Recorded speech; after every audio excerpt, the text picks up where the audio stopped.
Okay, good evening, everyone. I see it's 5:30 p.m., so I'd like to call this regular council meeting to order, being session number 61. And before we begin, I see that Mayor Halikas is joining us virtually this evening from hospital. I want to extend, on behalf of council, administration, town staff, and indeed all residents of Fort Frances, in wishing you a speedy recovery and that you be back in your chair as soon as possible. Thank you. We'll move on now to item 2, which is our territorial acknowledgements. We respect and truly acknowledge that we are on Treaty 3 territory, the traditional land of the Anishinaabe and the Métis Nation. We give gratitude and honor to the ancestors, elders, and all Anishinaabe and Métis people for sharing their resources and knowledge. Item 3, is there any disclosure of pecuniary interest and the general nature thereof? Councillor Bernetta. I've declared a conflict of interest on item number 15.2.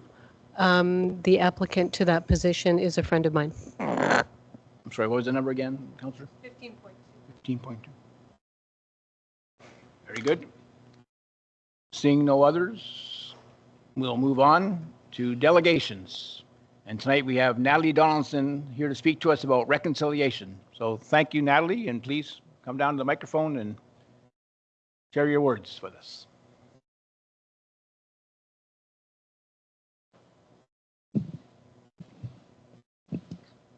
Hello, Mr. Deputy Mayor, members of council, town staff, and residents listening in, and Mayor Halikas. I want to preface this by saying I'm really nervous and I don't want to be here.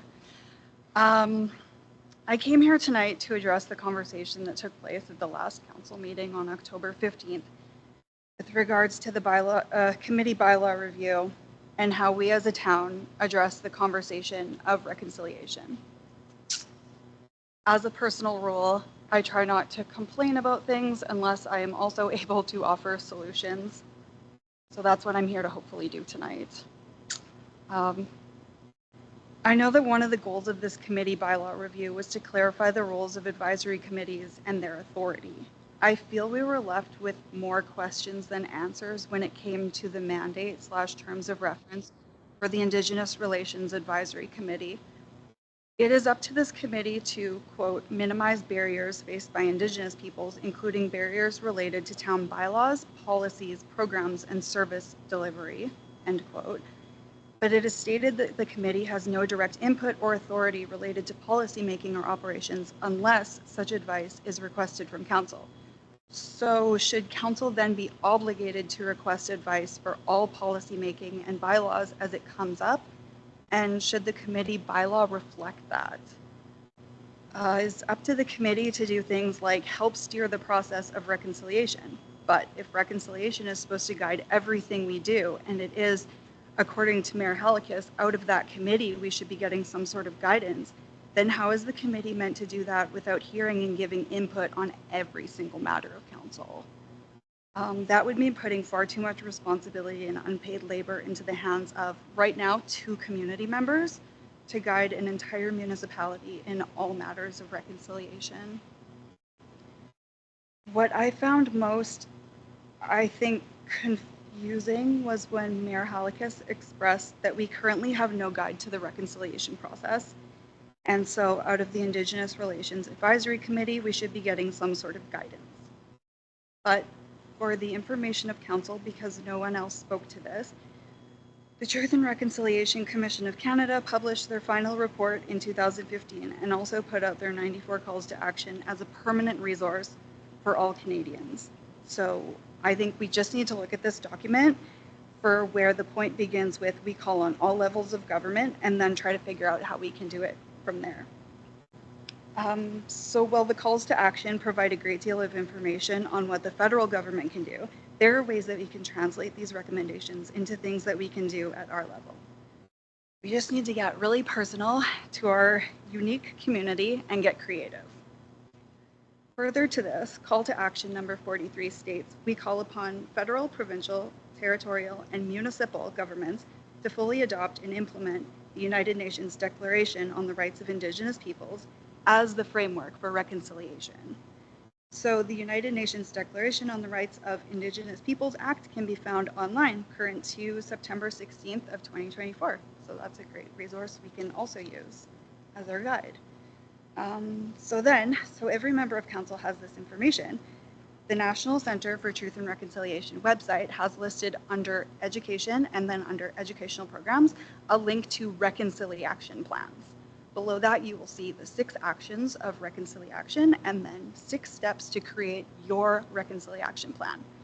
This planning involves reviewing the calls to action, identifying what you are passionate about, and finding a thematic section that speaks to you. So to translate this to council, you choose the thematic sections that most align with the committees and boards of which you are a part.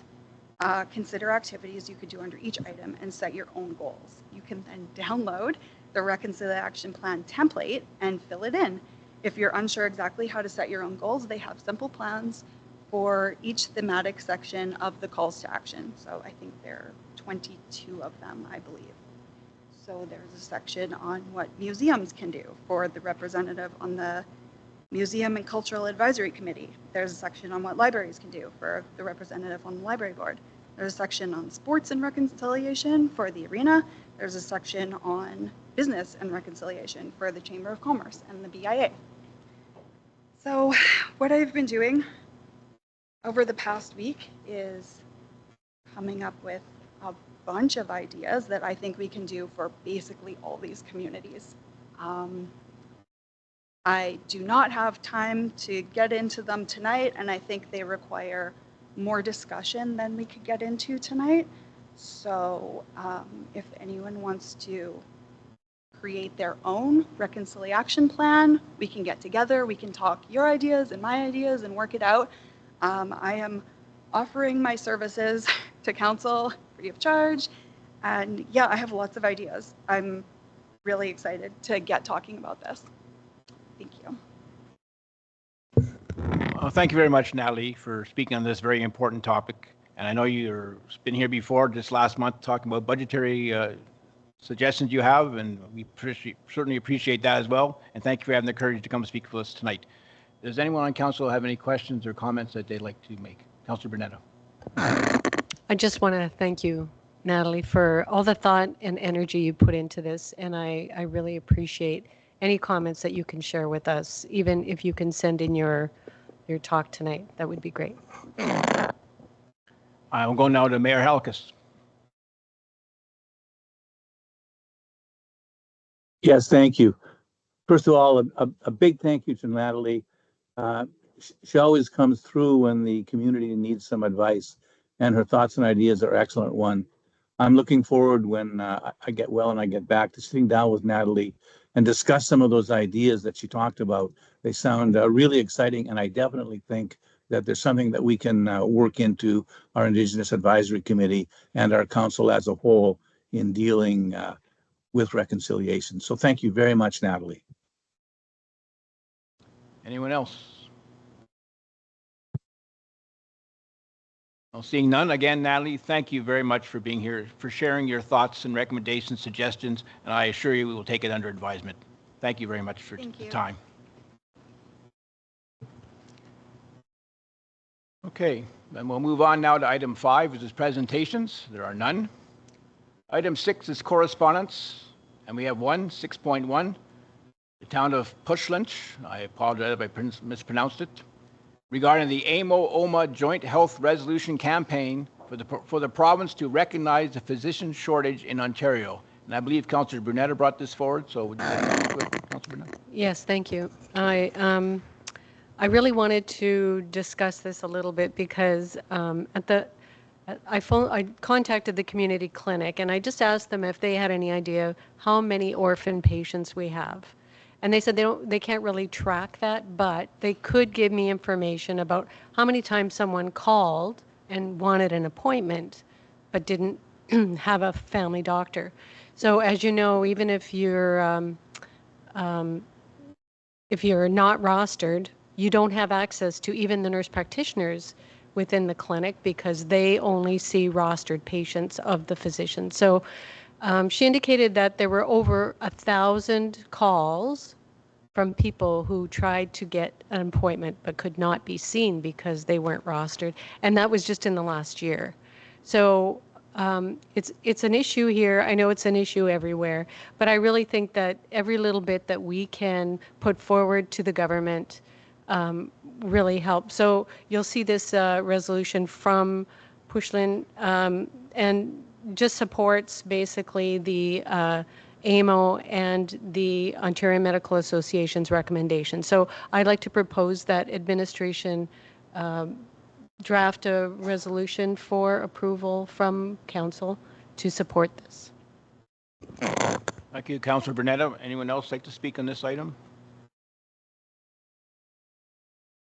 I think the one question I might have, Councillor, have we done this before? Have we supported similar resolutions, or is this one different enough that warrants a separate support from our council? I think I did ask the clerk if we had supported this already, but I can't remember what your response was.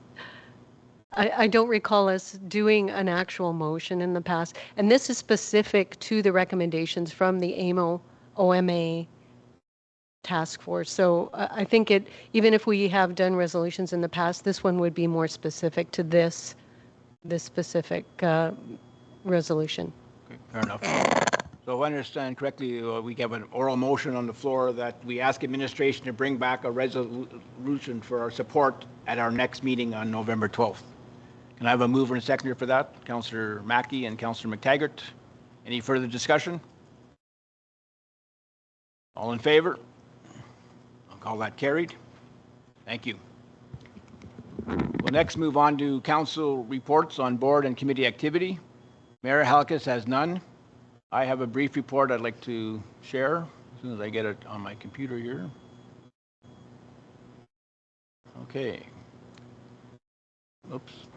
First off, the Fort Frances Public Library Board held its regular monthly meeting on Wednesday, October 23rd at 4:15 p.m. in the Shaw Room. The board approved the finance report as of September 30th, 2024, and the CEO report, as well as reviewed 4 policies, namely composition of the board, meetings of the board, board orientation, and advocacy. I also can report that planning for the annual Trunk or Treat event is well underway, with the event set for Halloween night, which is this Thursday, from 5 to 7 p.m. in the library parking lot, and featuring 34 trunks that have registered to take part this year. That's great, wonderful. As well, 2 events will be happening inside the library during this time, including a photo booth and a Monster Mash dance party. Also discussed at our meeting was the 2025 capital budget. Since several items from the 2024 capital budget had not gone through as planned, the board agreed to carry over whatever remains of the roughly $49,000 previously approved for 2024 to 2025. As such, no new capital items are foreseen for 2025. The board also met in camera to hear an update from the negotiating committee regarding a first contract for newly unionized library staff. An initial bargaining session was held earlier this month, with the next session scheduled for the first week of December. The board will hold a special meeting to begin discussing the 2025 operating budget, which will be held Thursday, November 7th. The board's next regular monthly meeting is set for Thursday, November 21st. Both meetings will begin at 4:15 p.m. in the Shaw Room. In terms of some mayoral duties I've been doing in the mayor's absence, I did a short interview with Radio Canada, the CBC's French language arm, on the recent resignation of Councillor Olson on Tuesday, October 22nd at 1:30 p.m. On behalf of the mayor, I also had the honor of reading a proclamation as well as help raise the poppy flag to launch the start of the Legion's annual poppy campaign, which this year runs from October 25th to November 11th. I also was pinned with the first poppy of the campaign. Looking ahead, I will assist with the launch and flag raising to mark Women Abuse Awareness and Prevention Month, held each November, which is being held this Friday, November 1st at 1 p.m. at the Civic Center. And finally, on behalf of Mayor Halkus, I will be attending the Salvation Army's annual Christmas Kettle Kickoff campaign kickoff on Tuesday, November 12th at 10 a.m. at the Thrift Store on Scott Street. And that concludes my report for this evening. Moving on, Councillor Bernetta, do you have a report tonight? Okay, please go ahead. Thank you. First of all, I want to apologize. It's been a while since I've done a report. I did go to my monthly meetings throughout the summer, but to speed things up, I'm just going to report on the last month.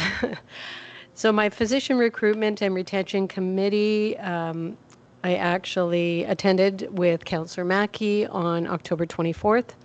Our recruiter continues to recruit for family practice physicians, one surgeon, and an additional anesthesiologist.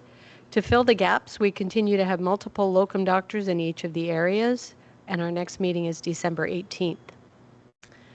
On September 25th, I attended the NOMA board meeting. Our bylaws were recently amended to comply with the new nonprofit legislation changes.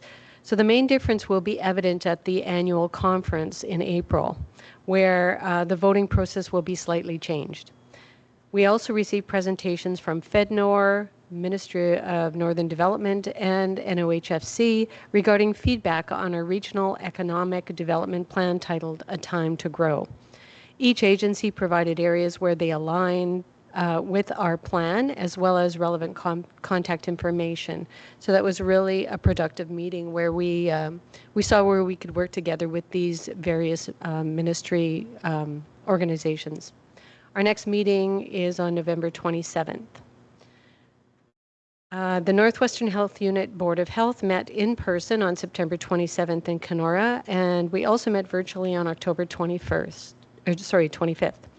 I have to say that I really enjoy the presentations from the health unit staff regarding their service areas. We've recently heard about the programs for family health, dental health, IT and operations, and communicable disease prevention. And this is just a few, but every board meeting we have a presentation, which are very informative. Just a reminder, the minutes of the meetings are sent to you, so I hope you take some time to review them. And you also received an email with the Northwest Health Unit annual report, which was attached. I hope you have a chance to open the report because as you move through the document, you'll notice that it's very interactive. So you can click on various different pictures or icons and more information will come forward. Okay. It provides interesting information about the programs and services, as well as statistics for each of the catchment areas. So I'll be attending the virtual fall symposium on the Association of Local Public Health Agencies from November 6th to 8th, and our next board meeting is on November 9th. Thank you. Thank you very much for that, Councillor Bernetta. It moves us now to item 8, consent agenda. There are 4 items on it tonight, beginning with 8.2, regular council meeting minutes, with the recommendation reading that council approve the regular council meeting minutes of October 15th, 2024 as presented. Item 8.3, boards and committee meeting minutes, with the recommendation reading that the boards and committees meeting minutes be received as information. Committee of Adjustment, July 17th, 2024. Sister Betty Kennedy Advisory Committee, September 18th, 2024. And the Rainier River District OPP Detachment Board on September 25th, 2024.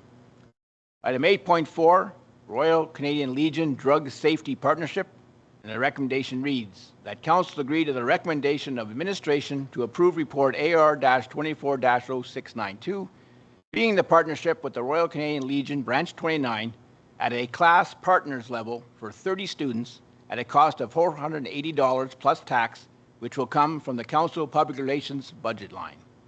And item 8.5, bylaw enforcement agreement with Albertan, with the recommendation reading that Council direct administration to enter into a letter of understanding to provide bylaw services to the Township of Albertan. Does any councillor wish to pull any of these items?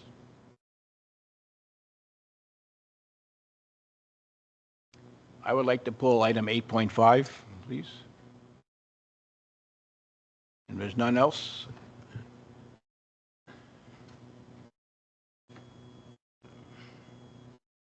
And the reason I'm pulling this one, maybe Mr. CAO, you can address this.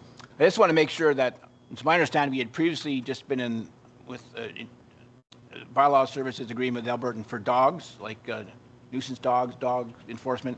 The way this reads here, it says direct administration enter into bylaw services to the Township of Albertan. I just want to make sure that it's strictly just for the dog portion.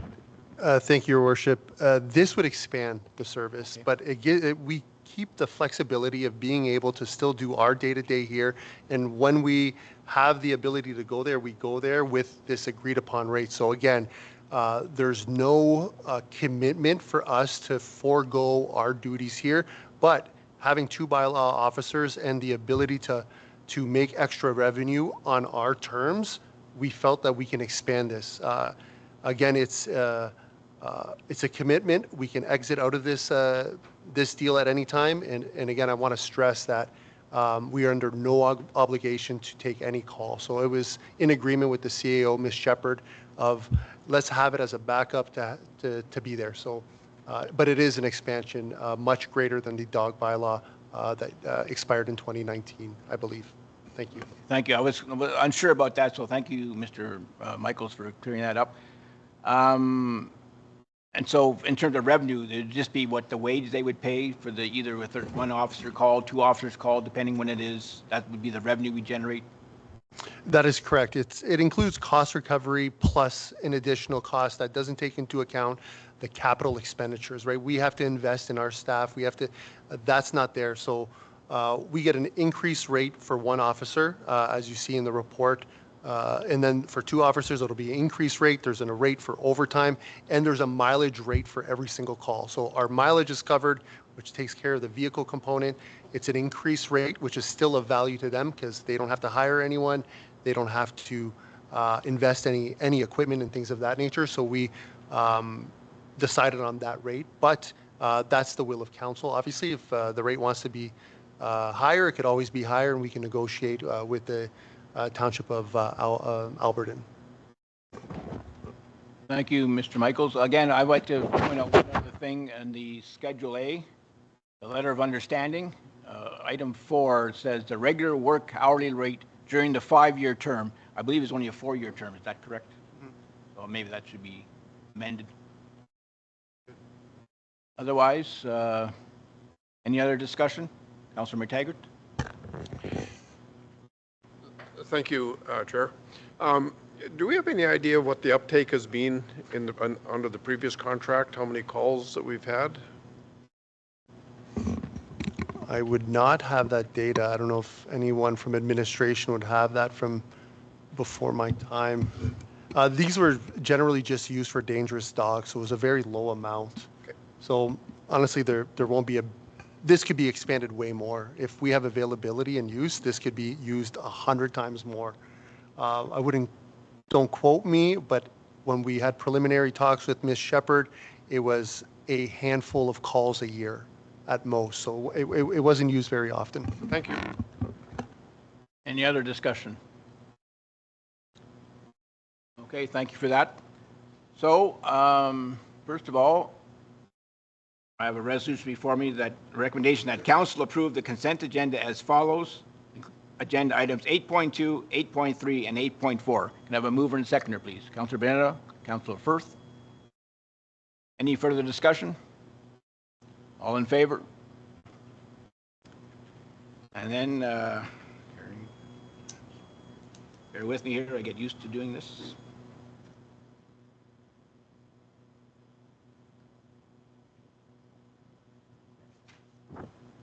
Now, next then we have a resolution, a recommendation from item 8.5 of the consent agenda that council direct administration to enter into a letter of understanding to provide bylaw services to the Township of Alberton. Can I have a mover and seconder for that, please? Mayor Halakis, Councillor Mackey. Any further discussion? All in favor? Call the question. Thank you. It's carried.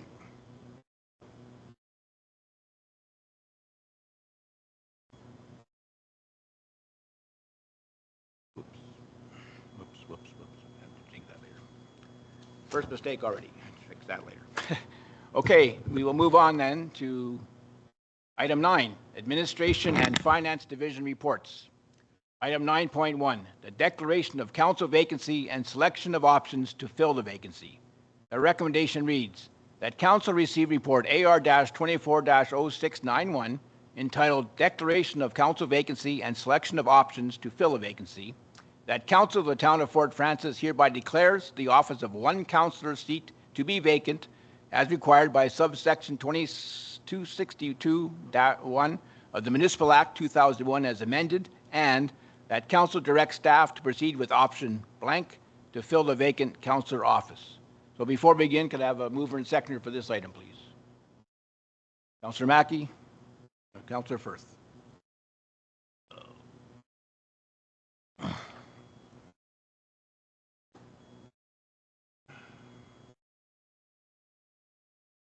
Perhaps, Madam Clerk, would you like to say a few words on this report? Kick off discussion. Absolutely. Thank you, Mr. Deputy Mayor. So tonight, council is being asked to declare an office vacant to one of our councillors' seat as a result of a resignation notice that I did receive. And council is being asked to also decide how they wish to fill this vacancy. Some of the options within the report that we've provided includes appointment of a former candidate, which we know that less than 4 months ago we already filled that a candidate that was previously in the last race, which would only leave the mayor race for council to consider if they were to go with this option. Option 2 would be appointment by open call, which council could open the vacancy to the public and allowing eligible electors to apply. It could also be option 3, which is direct nomination. Council members may directly nominate an individual they believe is suitable. And then option 4, we have by-election. And I've got some tentative timelines listed on the report as well. I will note that as hard as it was for me to say, I had a duty to really uphold democracy at this point in time, remain neutral in the process. Given that council had already appointed another member less than four months ago, I felt that it was important that we recommend a by-election to fill the current vacancy. This approach, of course, will ensure community has a voice in determining who will represent them at this table. However, I do want to highlight that we are quite discouraged with the necessity of having to make this recommendation of planning an election, especially given, the overlap of meeting schedules happening and public hearings that are happening, budget deliberations. We've got holiday season. It's a very, very busy time. Not to mention, of course, the expenses that are associated with a by-election. So this situation did create some significant challenges when we were bringing forward our recommendations for staff, and I know it will pose some issues for council operations as well. So I just wanted to make a note of that. Nonetheless, if council does wish to proceed with the by-election, we are dedicated, as always, at the clerk's office of facilitating the election, and we will uphold that process and integrity and fairness as best as we always have and be transparent. And I will leave that at that and leave it to council to tell us what they wish to do tonight. Thank you very, very much, Madam Clerk, for that. Council, who would like to speak on this item first? Councillor Firth. I just have a question to start. Could the clerk explain a little bit more of option 5 in the recommendations? I just want to make sure I'm clear on what that refers to. Thank you.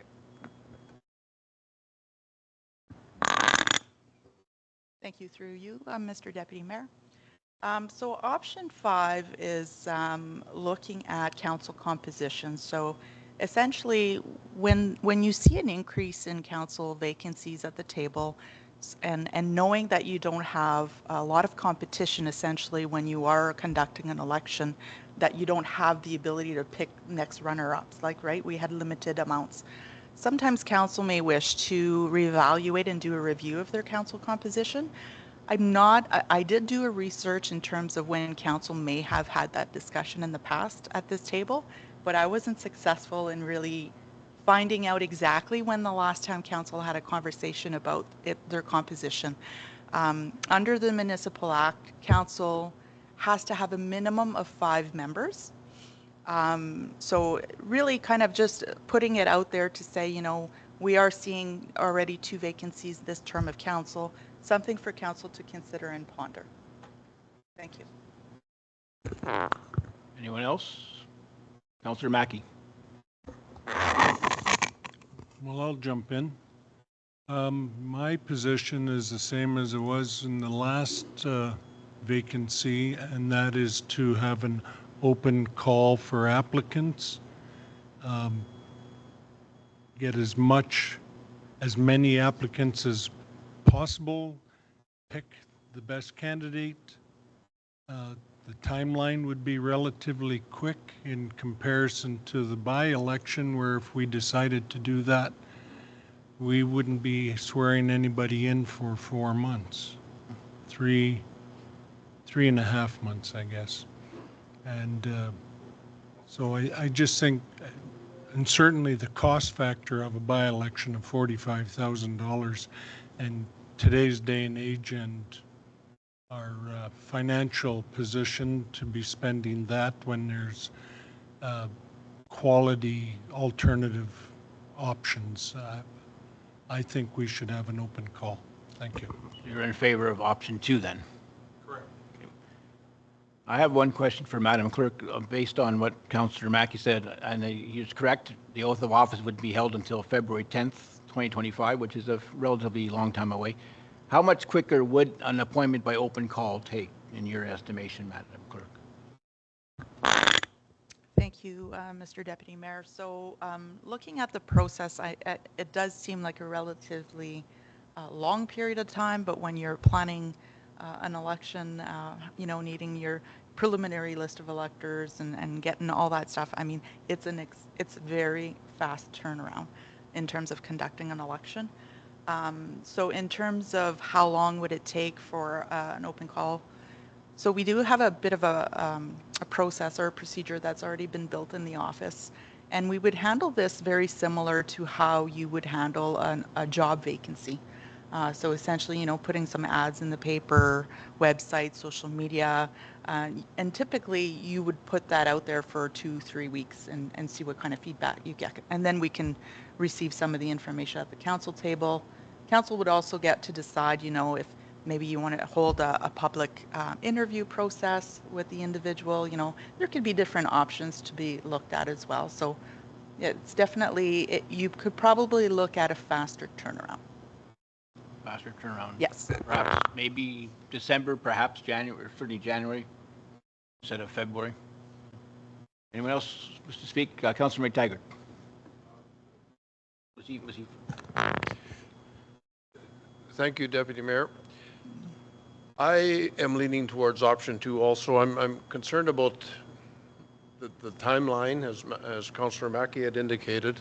I'm concerned about the cost. You know, we've policing costs, insurance costs, and others that are coming to home to roost. And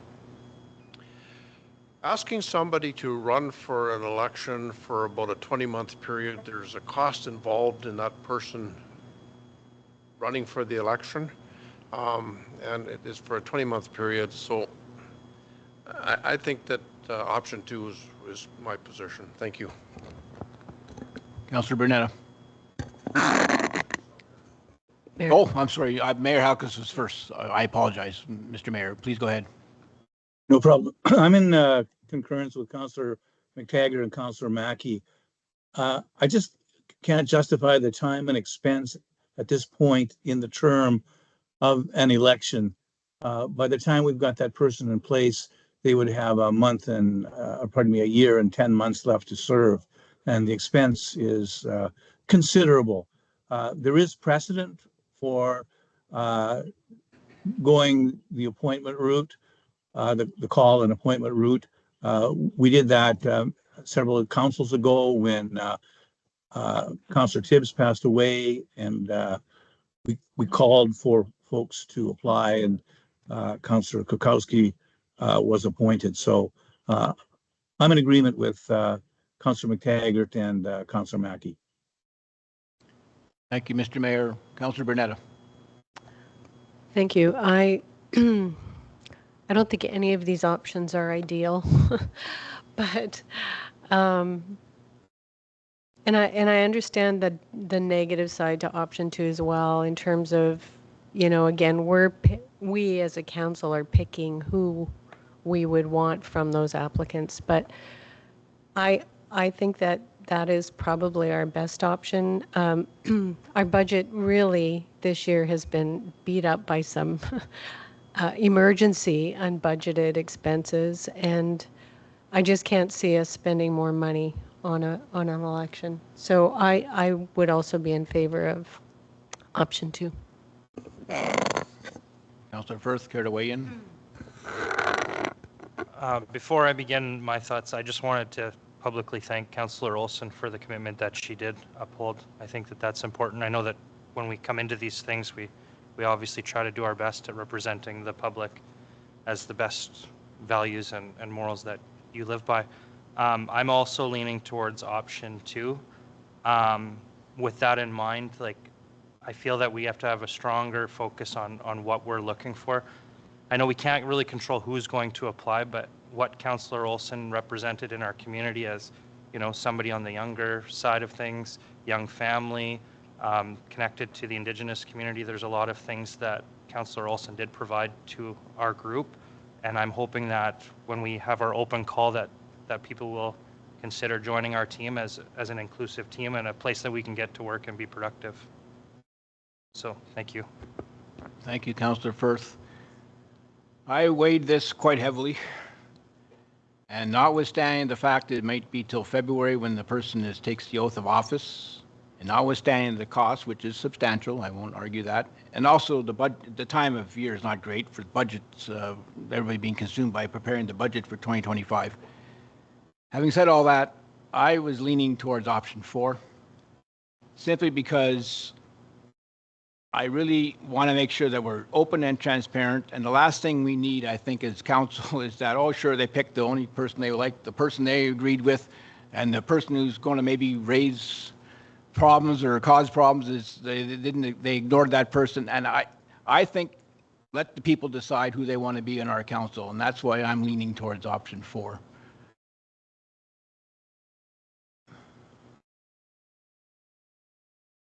But if I read the room correctly, it looks like option 2 is the preferred one. So I will read the recommendation again. Now, can we also have 5 included? Is that option 2 and 5? Okay. Do we wish to also include option 5, which is the review of composition of council going forward? Councillor Firth? Is that on condition that we don't find somebody that would like to fill that, or do that as well? Madam Clerk? Thank you, Deputy Mayor. So option 5 is more of a long-term look and review. So it wouldn't impact your decision today. It's something that would impact your next municipal election, though. So rather than make a call, like if council wanted to increase its composition or decrease its composition, that it would only take effect in 2026. But it would be a discussion that you could start having now. Councillor McTaggart? I think it'd be a worthwhile exercise to go through option 5 to consider it. I noticed Thunder Bay is going through a similar examination of their council size and the boundaries for or composition of the council with boundary areas. So I think it'd be a worthwhile exercise for us to go through. Councillor Bernetta? Yeah, I think it's definitely something we should take a look at. I know the original, or the first time that our composition was approved, I'm sure our population was much higher as well. So I'd be curious to know other communities with a similar population size and how many councillors they have on their council as well. And certainly, given that we're doing such a governance review of our policies and procedures and whatnot, this certainly seems like a logical one to look at as well as we do that process. So I have no problem with option 5 as well. Any other comments or questions? Well, then I'll read the recommendation. that council receive report AR-24-0691 entitled Declaration of Council Vacancy and Selection of Options to Fill the Vacancy, that council of the town of Fort Frances hereby declares the office of one councillor seat to be vacant as required by subsection 2621 of the Municipal Act 2001 as amended, and that council directs staff to proceed with options 2 and 5 to fill the vacant, or should I just say 2 then, because it's just to fill the 2 and 5, to fill the vacant councillor office. Any further discussion? Seeing none, all in favor? Opposed? I'll oppose. I deem it carried.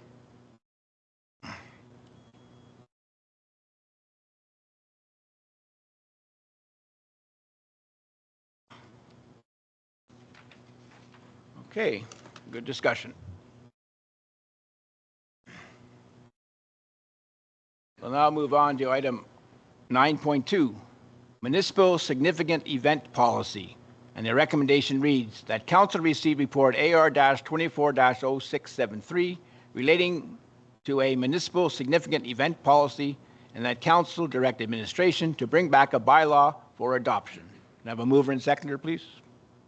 Councillor Firth, Councillor Bernetta. Do it right this time.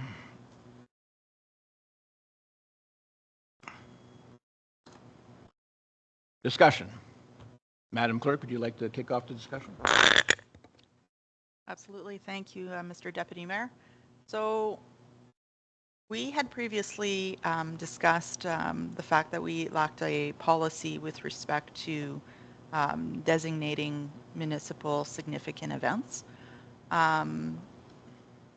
So this designation here, this policy that's before council tonight, is really there to provide the ability for groups or organizations to apply to AGCO for a special occasions permit, so to sell liquor. There's specific criteria in AGCO that provides the ability for groups to obtain a liquor license, and if they don't meet that criteria, then the other option they have is to ask their municipality to be declared a municipal significant event. But regardless of us designating an event significant, the register may very well decide not to issue an SOP, a public event license. It's really their call and their ability. It doesn't guarantee that they're going to qualify for a liquor permit or not. So essentially, we needed to find, AGCO didn't provide a definition under their legislation of what a municipal significant event is. So most municipalities you will see create their own policies, which if you research, most of them are worded very similarly in terms of how we're going to define what a municipal significant event is. So we've identified that in the policy, kind of created a better process for how we're going to receive these applications. I am recommending that I have the ability to approve or declare these events significant so long as they meet the criteria that council has established.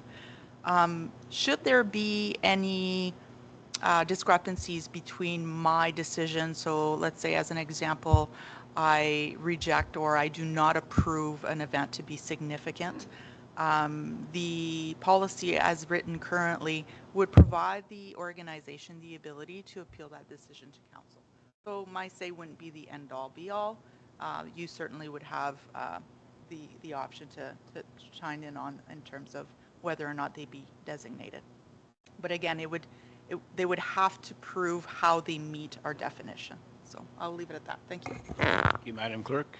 Any discussion? Councillor Bernetta. I just have a question around item 4.4, which is exception.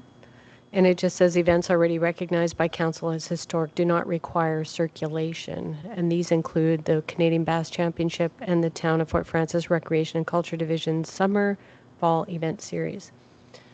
And then it says the municipal clerk will consider any comments from departments or agencies before making a final designation. So, and then the paragraph previous to that is titled circulations. And then it's basically says the same thing. Before declaring an event municipally significant, the clerk will circulate the event details to relevant departments or external agencies for comment. So I'm just not sure I'm not sure why it's repeated in 4.4. Is it the same, or is it specific just to those two designations, that paragraph? Through you, Mr. Deputy. I think the expectation, I'll reread the section 4.1. But I think the expectation is no matter whether we've already designated the municipal significant event, so i.e., the Bass tournament or the summer and fall event, I think it's important that we still do commentary from certain departments, just in the event that there's some changes and new things that they require. Regardless, later on tonight, you'll see Nathan has a policy as well. They're going to have to make an application for a permit as well. So there's going to be some comments being received on that end as well, right? So that, to me, I think the component here is for them to be able to apply for that liquor license. So they'd be looking for that letter. And I don't think that, I'll reread the section again just to make sure that it's clear. But I think the expectation is just to make sure that all departments are still aware. I think that would be still appropriate to do that. Okay, so they don't have to reapply, those two. They don't know. So they are then in effect designated already. Yeah. So I don't know, maybe it's just the word making a final designation. That confused me. Okay. So maybe that's just Sure. the piece And to that's look at. under section 4.4? Yes, Okay. thanks. Yeah. If I may, Madam Clerk, building on what Councilor Banana brought up, under your analysis options of your report, it says the municipally significant event policy ensures that traditional events which have previously sought designation will continue to be eligible, provided there are no significant changes to the event. Then it says, however, organizers will still be required to submit yearly requests for designation to maintain consistency in the application policy. So they will still have to apply, even though they are traditional ones. So I just want to be clear on that. Yes, absolutely. So you'll note as well that I do have a link in here to AGCO's requirements, because there are timelines that need to be followed in terms of when these requests do come in. So even though, the Bass tournament, we know it's traditional, they do it every year, they still have to meet that timeline that's already been set by legislation, right? So we do want to ensure that they bring in that application regardless. Councilor Brenner, you have a follow-up? I think I understand the difference now. So the designation is kind of a one-time thing, but the application process has to be done annually. So the application is actually to the AGCO, not to us. Is that correct? Or is it to us? The application will come to us for the designation. Essentially, it's very similar to lottery licensing. So we already have groups and organizations that already have made application and that continuously submit for new lottery licenses, right? We typically, they've already sort of been following through the process. We ensure that they've done their monthly or their reporting requirements that are required. And so long as those things are met, when they submit new applications for new lotteries, the process is very simple from that point forward. And this will be the same thing. Councilor McTaggart. Thank you, Deputy Mayor. I just, for clarification, this is strictly for liquor licensing purposes. That is correct. Okay. So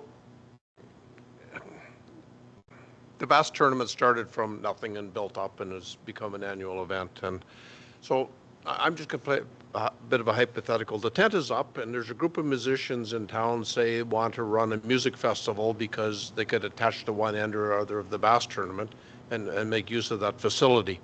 So what would the process be for a startup group to be able to run an event that's municipally significant?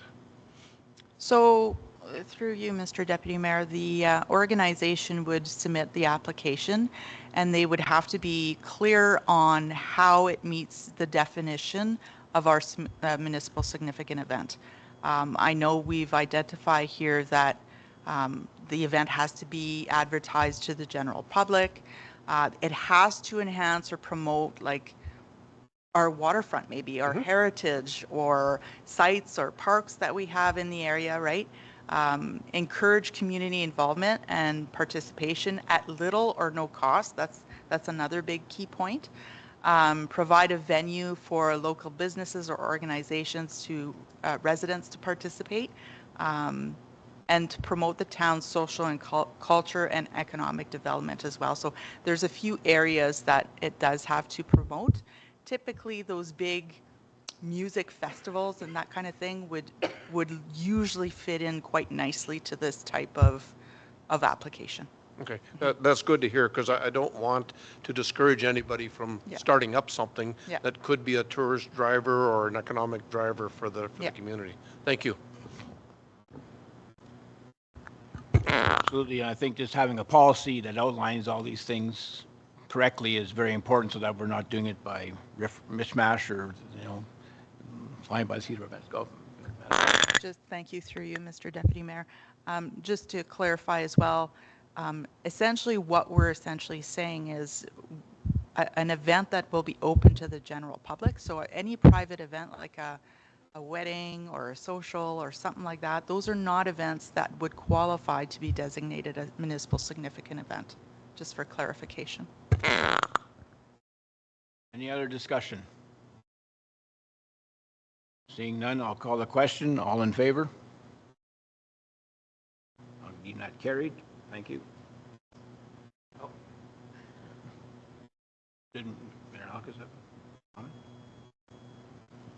Thank you, Madam Clerk, for that. That brings us to item 10, Community Services Division Reports. Item 10.1, response to correspondence MAT Committee request for Tournament Growth Coordinator position. And the recommendation reads that Council received report AR-24-0690, response to correspondence for the development of a Tournament and Events Growth Coordinator position.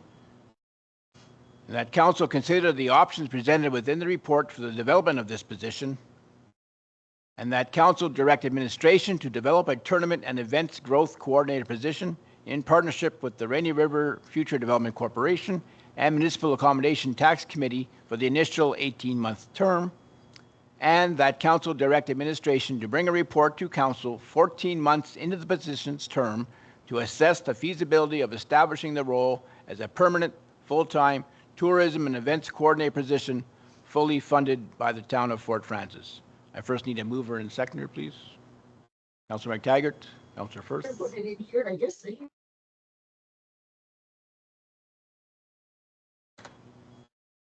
with me here.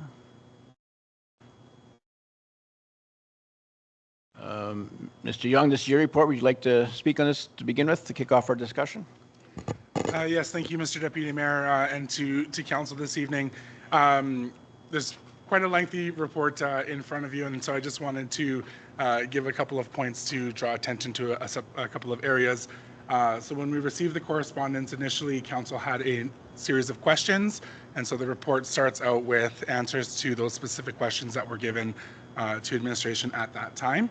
And then we went through and highlighted some additional pros and cons from each of the different departments that would be involved within this role. I've included some alternate recommendations at the end of the analysis section as well for Council to consider on different ways that we can move forward with supporting this role.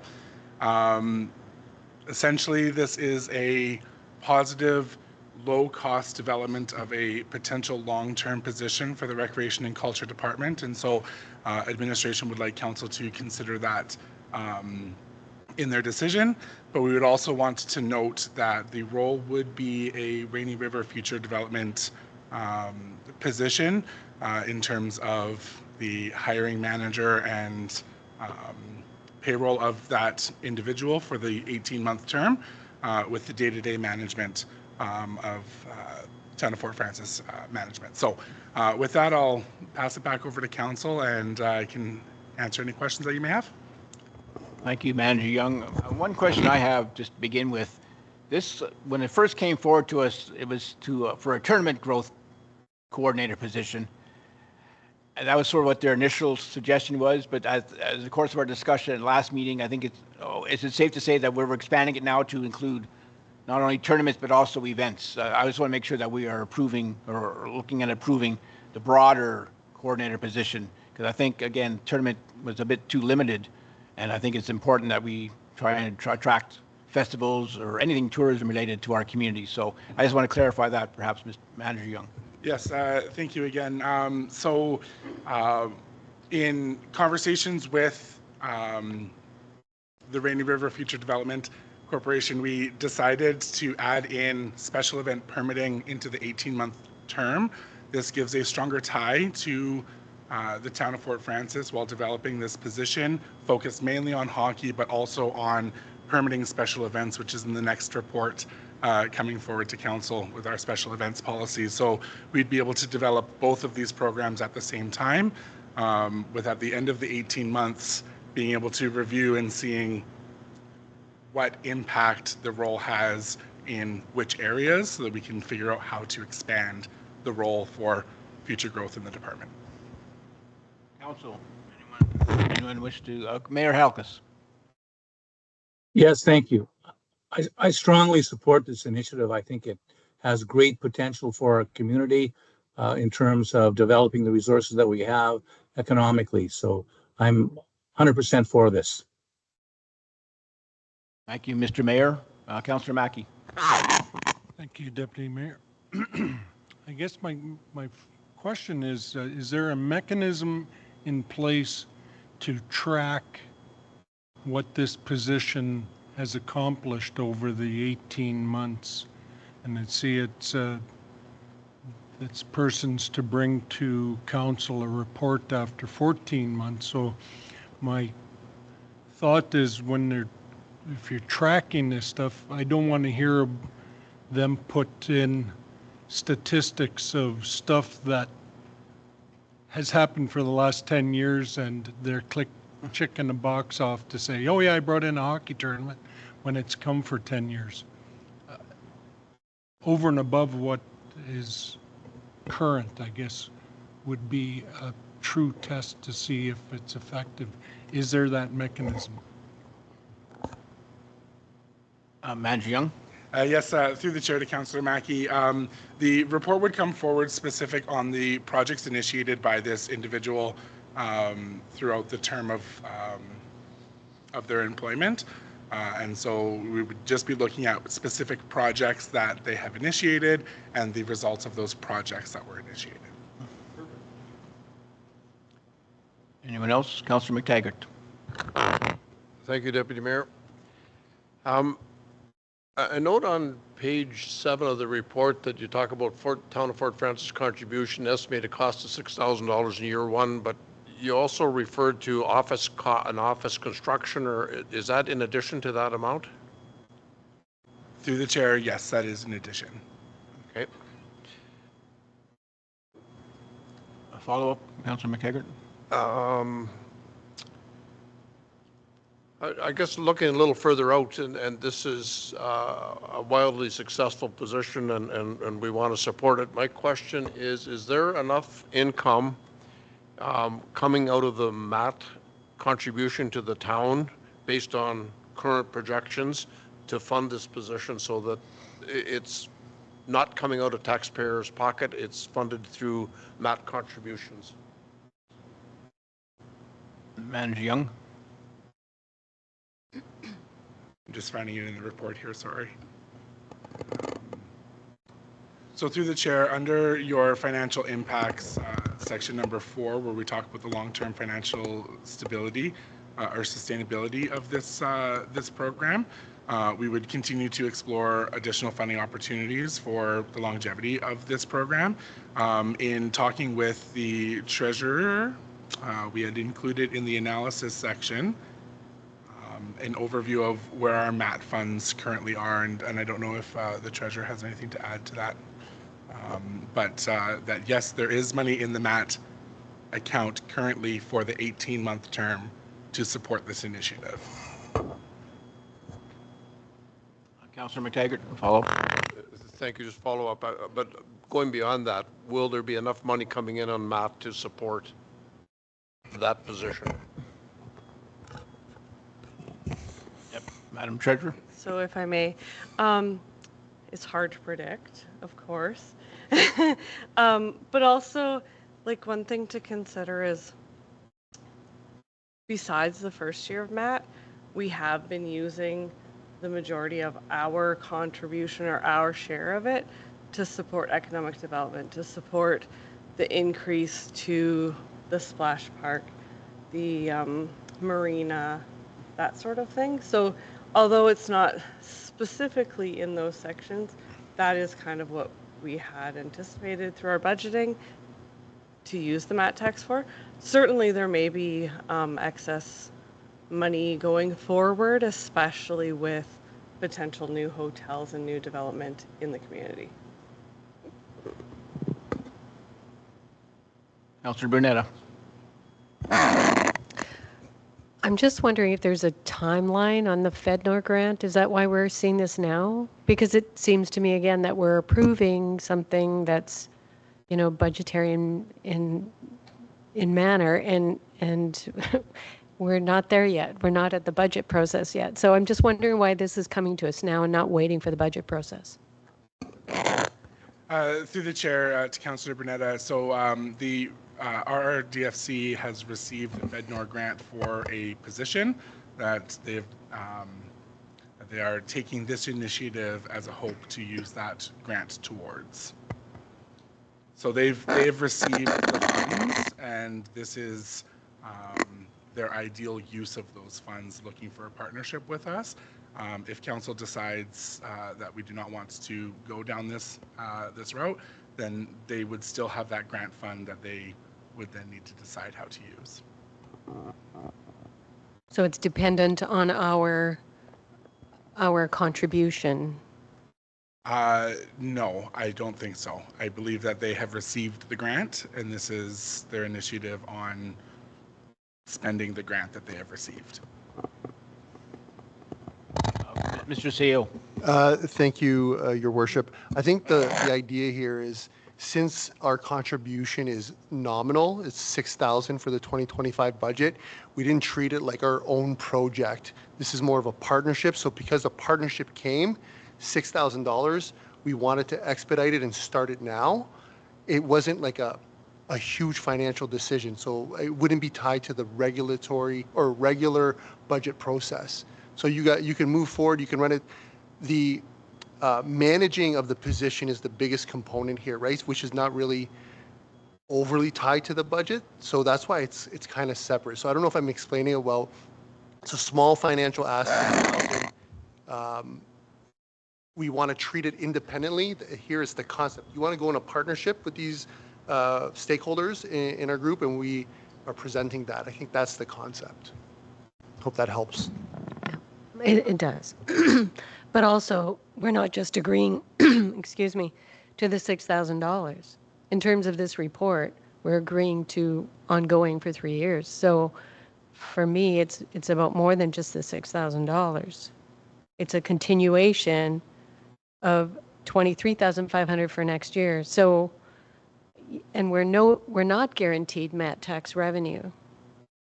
I mean, we've seen it do well in the past year. So I guess to me, that's just a little bit unnerving, not knowing for sure that the money will be there, and not really having gone through it, you know, as part of our budget process. Councillor Firth. I think what's encouraging is this is the ground level or seed level of what tourism product development in our community looks like, sounds like, and might potentially be very successful. I'm a big backer of this. Thank you for the very detailed report. The one concern that I'm having, though, is I think it's going to take great diligence in the transitioning of like role as it's starting to what it's going to reshape itself as. I could see this scope getting really out of control or very demanding on just one person.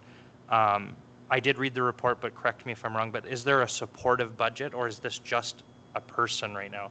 Like, is there a marketing component? Is there, like, one person can move a mountain, sure, but like consistently to deliver the deliverables that are in here, is there something else that is also needed and not just the body? Through the chair to Councillor Firth, in the first year, the additional budgetary supports would be coming through the RRDFC. Our contribution as a partnership in the first year is providing office space and topping up the salary range with our $6,000 contribution. Can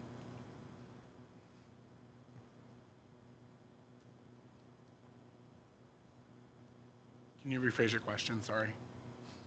I was just more commenting about how the scope could get out of control with it just being one body. Right. Sorry. So that would give us the 2025 season to take a look at what additional costs may need to be done with this role to build into our 2026 budget, where those additional costs like marketing is handled from the RRDFC in that first year. Follow up, Councillor? Just to follow up, then, with all indicators in our market, we have an expanding hotel base of occupancy to fill. There's a lot of exciting construction stuff to be coming to our community in the next 3 to 5 years. Then I think this is a great initiative, and I think we should really give it strong consideration. Thank you. Go ahead, Manager Young. Yes, if I may, I just want to also add that there's a potential of increased revenues to the town as well, as bringing in tournaments would be ice rentals, as well as economic impact on the hotels like you had mentioned. I did notice in your report, Manager Young, that from the minor hockey, I believe it was, said there was some concern about lack of accommodation if we have more tournaments. Is that something we can address? We just hope that it'll expand as the tournaments expand, or what are we looking at there? I think that would be through the approach of the role tackling what the women's and girls hockey had come back with first in terms of not having multiple tournaments in the same area in the district on the same weekend, but trying to spread them out into alternating weekends so that we're not maximizing the need for those hotel stays, and then developing those partnerships with our local hotel owners of finding solutions to accommodate these teams when they come into town. Sorry, Councillor Firth. Just one other follow-up. I think the other thing we have to keep in mind that some of this work in the beginning is going to take some time to really get things to bear fruit. I don't think it's going to be instantaneous. It is going to take, like, I think what's going to be done, say, the next 3 months, we might not see success until 12 months later. So, like, let's give it its due course and make sure that it really gets a chance before we consider removing. Councillor McTaggart. Thank you. I really like the idea that 2025 is the building year. We'll see how we do and be able to plan for 2026. So yeah, I'm quite supportive. I just have maybe one other question. One of the questions that was asked last meeting, I believe it's Councillor McTaggart, I could be wrong. It says, can an existing position handle these responsibilities? And you report pretty clear that the Recreation and Culture Department is maxed out. I'm thinking two things. First of all, is this something that our EDO could be taking on? Because it's economic development, even though it's tourism, it's sports related perhaps, but is this something the EDO can do? He already has office, he or she already would have office space here. Now, I also understand there's also an events coordinator already at the museum, but does that just handle Rainy Lake Square bookings? Or so how many event coordinators are we going to need, I guess, is what I'm getting at. You want to take that, Mr. Yeah, thank you, Your Worship. I think there are many ways to do this. So could the EDO do it? Absolutely. we have a closure of a mill. We have a community that the population is declining, and I think we recommended as administration that the EDO be working on more higher level targets in order to sustain our community for the next 50 years, not for the next few years. Not saying that there isn't a huge value and we won't see any positive impacts from this, but this is the scope and the scale that I believe having a partnership, paying pennies on the dollar to exercise this and then assess it in 2025 and 2026.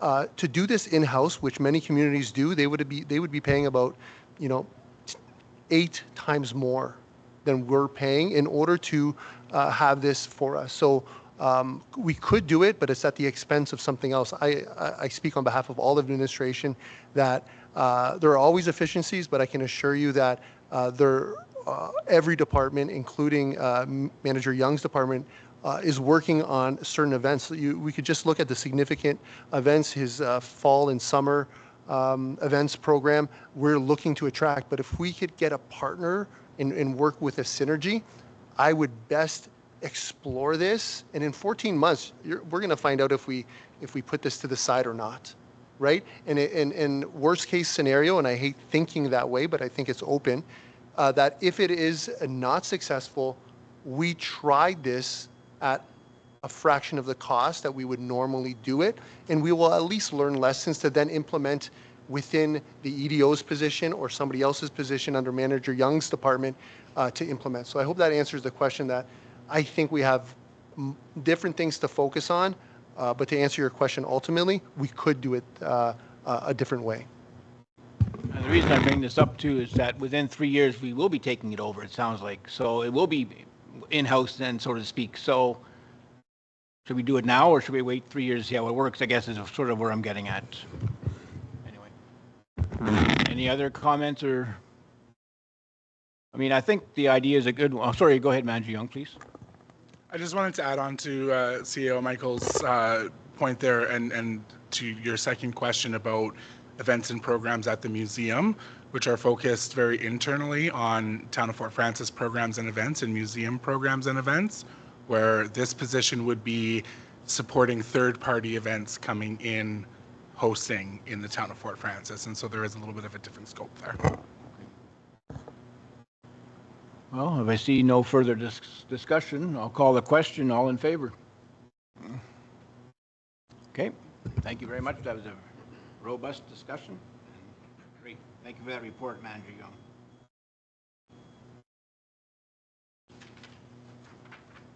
All righty. Flip back into another screen here.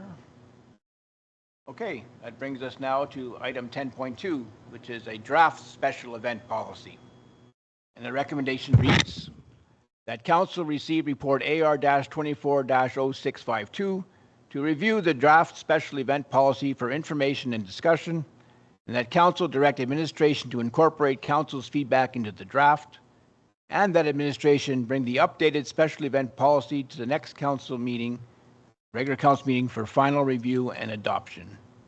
And again, I believe this is Manager Young, if you'd like to kick off the discussion. Oh, first of all, I have a mover and a seconder, please. Councillor Firth, Councillor Mackey. Thank you, Deputy Mayor, to Council again. In the development of a special events policy, we've taken the draft policy through a couple rounds of administration feedback and some external partner feedback, and we are hoping to bring the draft policy to the Council table to incorporate any feedback that you may have, specifically looking at policy definitions, responsibilities, and management practices, as well as the items in the appendix. So with that, I will turn it back to Council and answer any questions that you may have. Any questions? Councillor Bernetta. Thank you, Deputy Mayor. Under responsibilities, number 3, the Recreation and Culture Manager is responsible for, and if we go to item C, it says recommend changes in policies and procedures, which is fine. But then there's a subheading, it says is provided the authority to create and amend procedures as needed to make this policy effective. And it's repeated again, actually, at the very end of the policy, number 8 under annual review. And again, it talks about council delegates to administration the authority to revise procedures and conditions in the policy. I have a bit of concern about delegating our authority over policy changes to an administration, I believe that is our role as council to approve policies. So I'm just wondering, I don't think this wording is in any of our other policies, so I'm just wondering where that comes from. Through the chair to Councillor Bernetta, this is specific to like our appendix items and our application process. If a change needs to happen with those, administration is looking for the delegated authority to make those changes without bringing them to council to streamline the process of permitting special events. The policy itself, administration would not have any authority to make any changes to the definitions or processes that are outlined in the policies. It's just how we implement the policy to our partners is that we're looking for that delegation. Okay, so I think that does clarify the final one under the annual review, authority to revise procedures and conditions. But in the responsibilities where it says provided the authority to create and amend procedures. So it's not the policy, it's just the procedures. Okay, thank you. Councillor McTaggart. Thank you for the clarification on that point. I also had it noted. In regard, I'm going down to about page 14 and the parade policy, the parade portion here. I certainly understand the 1A, no items thrown from floats as a safety factor. I'm always worried about kids darting out to pick up the candies or the freebies and that, but it happens. So also in here, we talk about insurance for floats. So the high school football team wants to put a float in, or a hockey team wants to put a float in, they're going to have to provide $2 million of insurance coverage to the municipality. Manager Young. Through the chair to Councillor McTaggart, the vehicle in which they're driving needs to hold insurance. So the float itself doesn't need a separate float insurance. We need to ensure that the vehicle that is in the parade is an insured vehicle. So a parent of the group is pulling the float, they have to make sure their insurance has that coverage. Correct. And then the organizer of the parade holds additional insurance for liability as well. So that would, I think, for the bass tournament and the parade of boats, every vehicle owner is going to have to make sure that they're covered, and who's going to do the checking to make sure that that is looked after? Through the chair, that would be the event organizer that would be ensuring that those that are participating in their parade have that insurance. The town would not need to see proof of that insurance of each individual vehicle that it's in the parade. However, the event organizer signing off on the permit is agreeing that each vehicle in the parade would hold their insurance.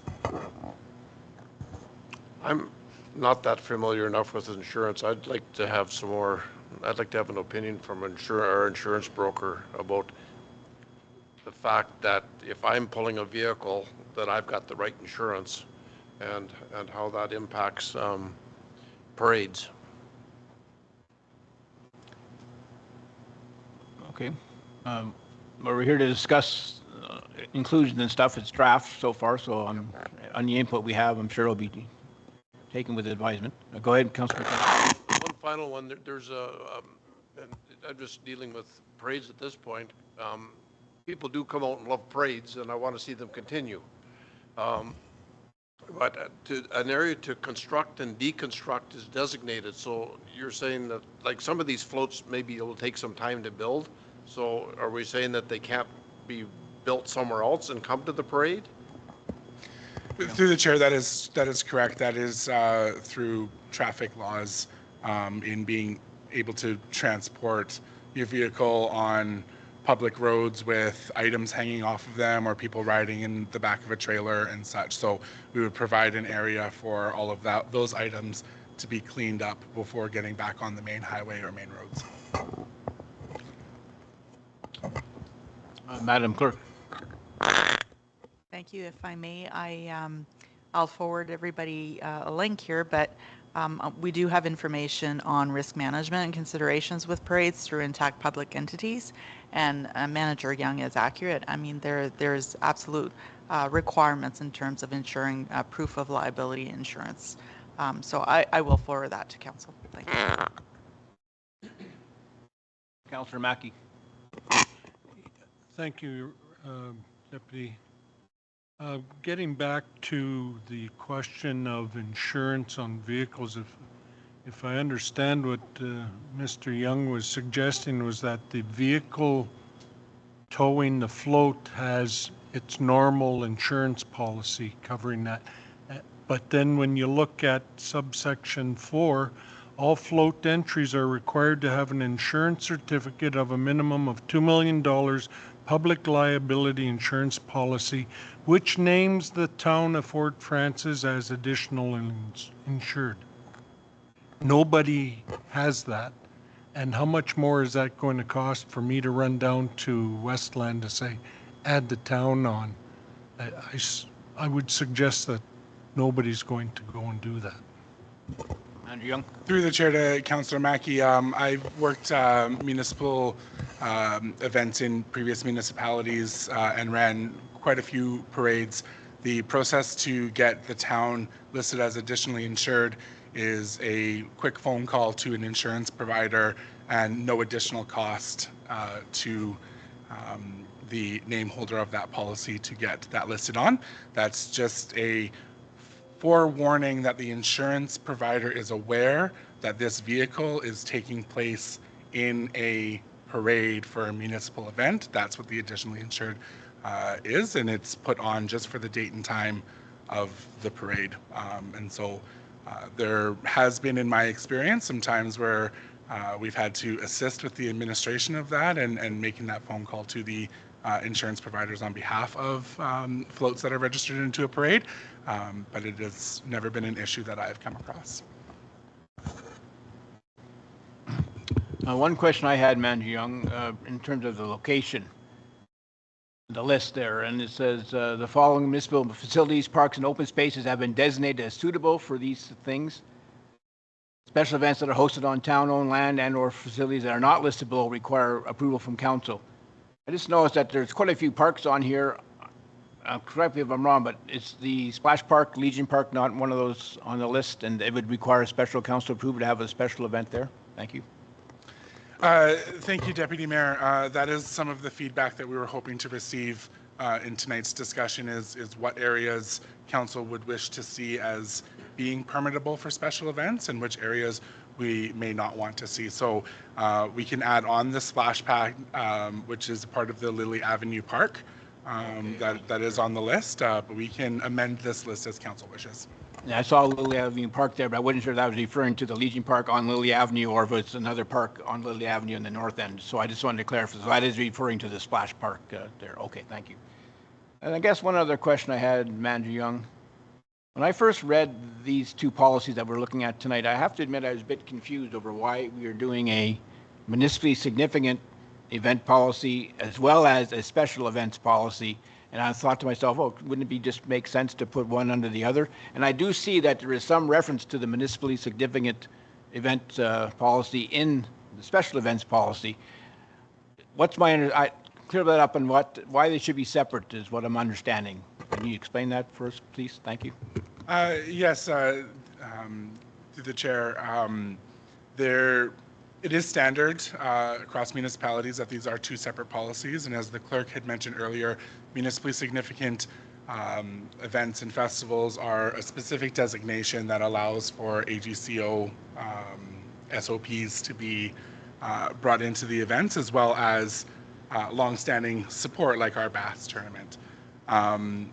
Where the special event policy that I'm presenting in front of you is about risk management for third parties coming in and hosting events on our town. So ensuring that we have proper licenses, building codes. If we're building a stage or a tent, we got to make sure that the event organizer is aware that they need to have that inspected before people go into it, so that we're promoting safe events within the community.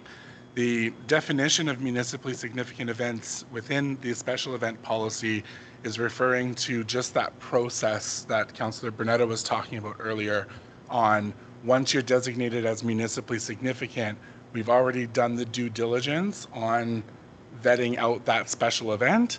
And so it is defined in here so that we know that, like the Bass tournament, which would fall under a category A event, typically in the policy as written, would actually be processed like a category B because it's already gone through that vetting process.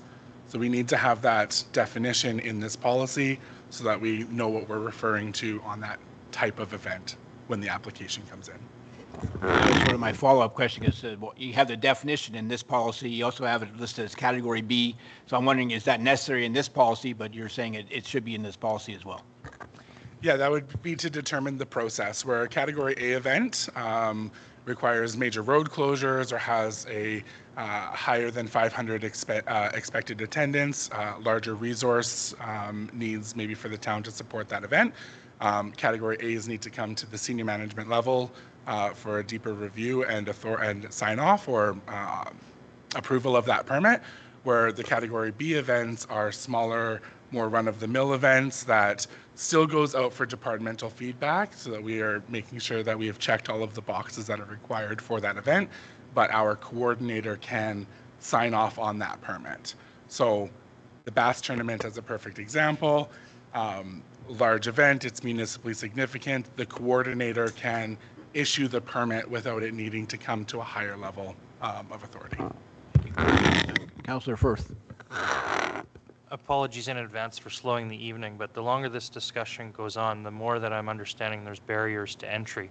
Do the existing staff have the capability of assisting residents with this, or is this something we have to put into the budget process for 2025 to make sure that we're not creating so many entries or barriers for a successful Christmas parade or a tourism event?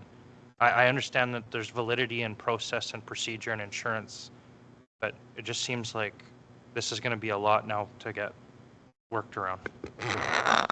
Through the chair to Councillor Firth, a lot of these processes are already happening and already exist within administration without a designated policy governing them. So for example, when a wedding social comes into the auditorium and they book a facility, our secretary receptionist is already going through all of these steps.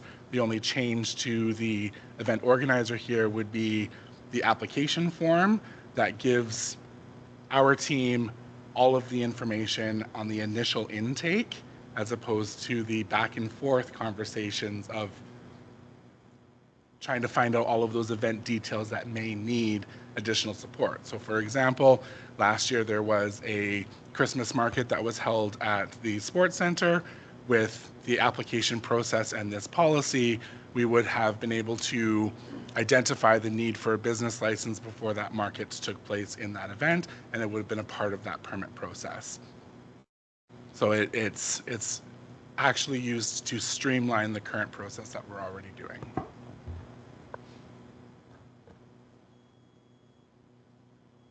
Are you good, Councillor Firth? Okay, Councillor Bernetta. Yeah, and unfortunately, I think that we are in a time when we need to make sure that we are covering all of our risks with the appropriate checklist. So I think it's a good policy to have, and I think it's excellent the way it's laid out. Mr. CEO. Thank you, Your Worship. Although I do support Manager Young's report, I do want to caution council, if there's reservations on certain elements, I would encourage to table this, and then it would give administration an opportunity. I want to make sure that our insurance protocol isn't inhibitive of having events. We do not want to be a community that makes you jump through hoops. So there's a lot of debate and questions that came out tonight, and there's no sense in rushing this. If there's uncertainties, we could have another look and make sure that we're following all our internal practices. If we've overlooked something, we don't want to pass anything. So I think, again, it's the will of council, but there's been a lot of conversation. We want to get this right because this is a policy that if it's not right, it's going to affect user groups that are going to go straight to you. So I do recommend council, based on the conversations I've heard, to maybe take 2 weeks and bring this back. And then I can spend time with Manager Young, and we could just dot I's and cross T's for this. So don't feel compelled that we must do this tonight. Thank you. Thank you, CEO Michaels. Yeah, I mean, I'm looking at it, it says we're just providing feedback tonight, but if there are some things that warrant further investigation on the administration side, just to make sure we're all on the same page and everything's good, I would be okay with tabling this. Do I need a separate resolution for that? Yes.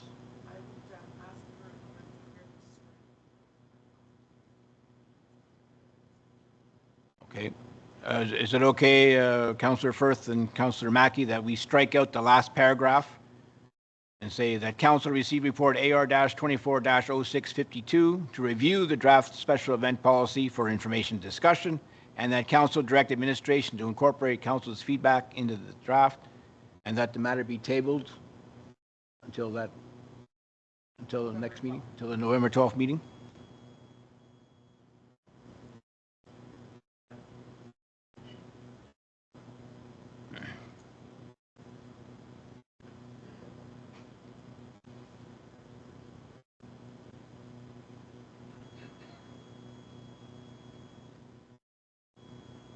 So again, it would say then, council direct administration to incorporate council's feedback into the draft, and that the matter be tabled until council's November 12th meeting.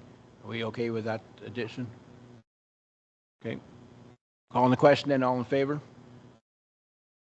Thank you for that. And thank you again, Manager Young, for your report.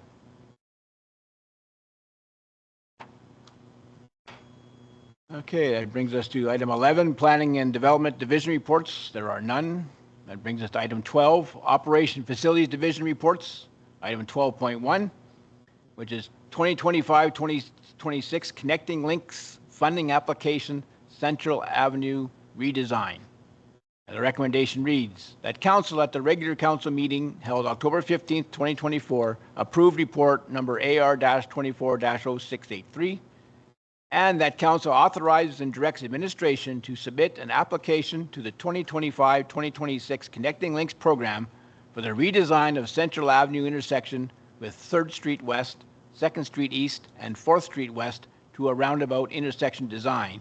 And further, that council confirms and commits, 1, to support of the project identified in the application, 2, that capital funding is available for the municipal contribution component, 3, and that if the application is successful, that the municipality will proceed with the project in accordance with the timelines specified in the application. Manager Rob, would you like to speak to this item and kick off? Oh, first of all, can I have a mover and seconder, please? Councillor McTaggart, Mayor Halagus.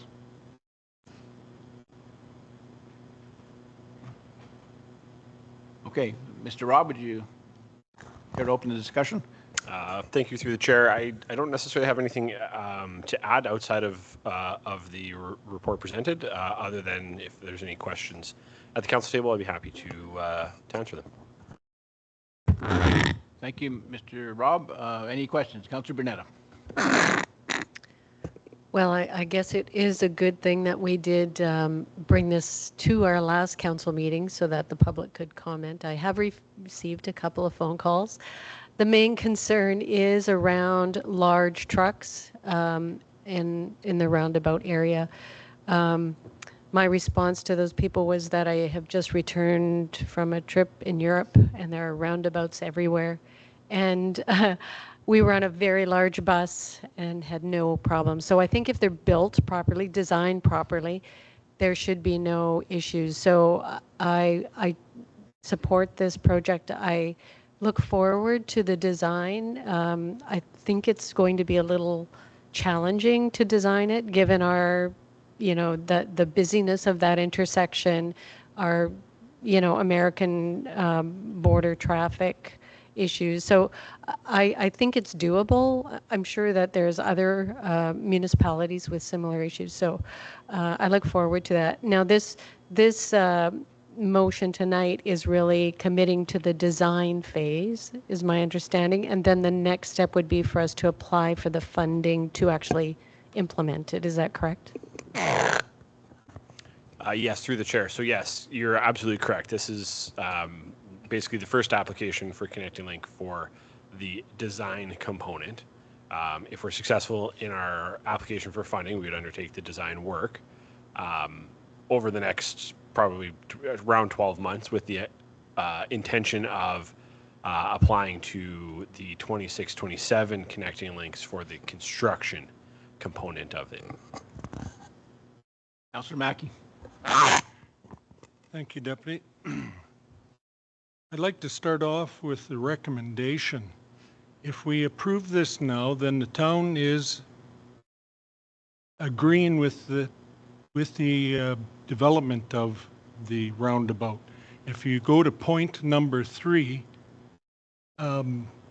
it says that if the application for funding is successful, we are going ahead with the roundabout. And as such, at this point, since we haven't had any conversation about any kind of numbers, pros and cons, anything, I cannot say I'm in favor of this.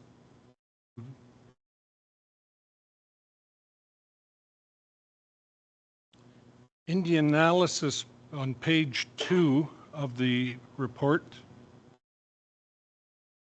it is suggesting mitigating congestion. Well, this intersection is one of the busiest intersections within the town. It is a bottleneck for east-west traffic and will forever continue to be so. As for traffic flow, I'm not sure spending hundreds of thousands of dollars to get through this intersection any quicker is prudent. An example being westbound traffic on 2nd Street that gets a red light must wait a maximum of 1 minute, 60 seconds to get a green. I did that. I got to that intersection and just got the red light. 60 seconds later, I got a green.